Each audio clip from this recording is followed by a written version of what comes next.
बेटी ने सवाल उठाए हैं। बेटी दीपा मंडावी ने बीजेपी पर बड़े सवाल खड़े कर दिए। क्या मेरे पिता की शहादत को भूल गई ये पार्टी, वो कह रही है। क्यों नहीं दिया गया मेरी मां ओजस्वी मांडवी को टिकट ना देकर मेरे पिता के बलिदान की बेइज्जती की गई। बीजेपी उनके बलिदान को क्यों भूल गई। भीमा मंडावी की बेटी, उन्होंने सवाल खड़े किए हैं। आज मैं इस वीडियो के माध्यम से हमारे भाजपा पार्टी के सभी कार्यकर्ताओं एवं नेताओं से ये पूछना चाहती हूँ कि पार्टी ने मेरी मम्मी श्रीमती ओजस्वी भीमा मंडावी को विधानसभा की टिकट ना देकर मेरे पापा के बलिदान को बेइज्जत किया है। अंदर थी, मेरे पापा ने इस पार्टी के लिए अपनी जान दे दी। उनके जाने के बाद हमें अपने कल का पता नहीं था, फिर भी हमारी मम्मी ने हमें संभाला और इस पार्टी में मेरे पापा की जगह ली। और इस पर ज़्यादा जानकारी के लिए हमारे साथ छत्तीसगढ़ के स्टेट एडिटर आदित्य नामदेव जी जुड़ गए। आदित्य जी, एक बड़े सवाल जो है बीजेपी पर खड़े कर रही हैं उनकी बेटियां, और ये कह रही हैं कि भीमा मंडावी ने जो शहादत दी उसको भी याद नहीं रखा।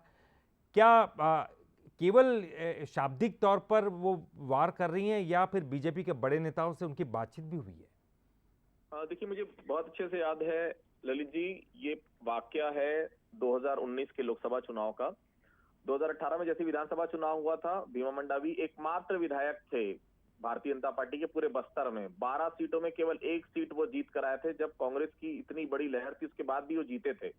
लेकिन 6 महीने बाद ही मई में जब लोकसभा चुनाव होना था, 9 मई 2019 को श्यामगिरी के पास नक्सलियों ने इनकी हत्या कर दी थी। आईडी ब्लास्ट किया था जिसमें इनकी मौत हो गई थी। उसके बाद बाई इलेक्शन हुए थे, तो उसमें भारतीय जनता पार्टी ने ओजस्वी मंडावी, जो इनकी पत्नी है, हालांकि पॉलिटिकल बैकग्राउंड से नहीं थी, लेकिन उसको टिकट दी गई थी। हालांकि वो चुनाव हार गई थी देवती कर्मा से। लेकिन इस बार 2023 में भीमा मंडावी की पत्नी या उनके परिवार से किसी को भी टिकट नहीं दी गई है। इसलिए उनकी जो बेटी है वो बड़ा सवाल उठा रही है, क्या इतनी जल्दी मेरे पिता की शहादत को भारतीय जनता पार्टी भूल गई है। मेरी माँ को क्यों नहीं टिकट दी गई, और मेरी माँ को टिकट नहीं देने का कारण क्या था। मेरे पिता ने इतना लंबा राजनीतिक करियर रहा है भारतीय जनता पार्टी के लिए, इतना उन्होंने काम किया, अपनी जान तक दे दी बीजेपी के लिए। ऐसे में अगर उन्हें उनके परिवार को टिकट नहीं दी जाती तो निश्चित तौर पर यह शर्मनाक है। बड़ा सवाल सीधे तौर पर भारतीय जनता पार्टी के ऊपर उठा रही है।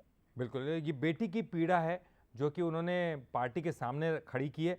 हालांकि पार्टी अक्सर ये कहती है कि सारी जो जवाबदारी है या सारे निर्णय जो है संगठन करता है, पार्टी करती है, और कार्यकर्ता उनसे बड़ा नहीं होता है।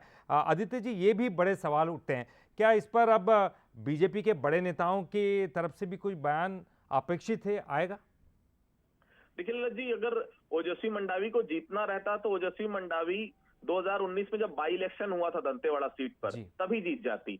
जब उनके पति की हत्या हुई है, उस समय लोगों का एक आपके ऊपर एक वो होता है कि उनके पति की हत्या की गई है, तो कहीं ना कहीं उनको इस बार जिता देना चाहिए।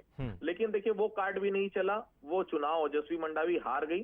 तो पार्टी के लिए देखिए, एक एक सीट महत्वपूर्ण है। ऐसे समय में जब एक बार वो चुनाव हार गई, तो दोबारा उनको टिकट कैसे दें। ऐसे समय में जब भीमा मंडावी की हत्या हुई थी, उस बाई इलेक्शन में जब वहां की जनता ने ओजस्वी मंडावी को नहीं जिताया, तो फिर ये तो 2023 का फ्रेश इलेक्शन है, कहां से जिता देगी। इसलिए शायद उनको टिकट नहीं दी गई है।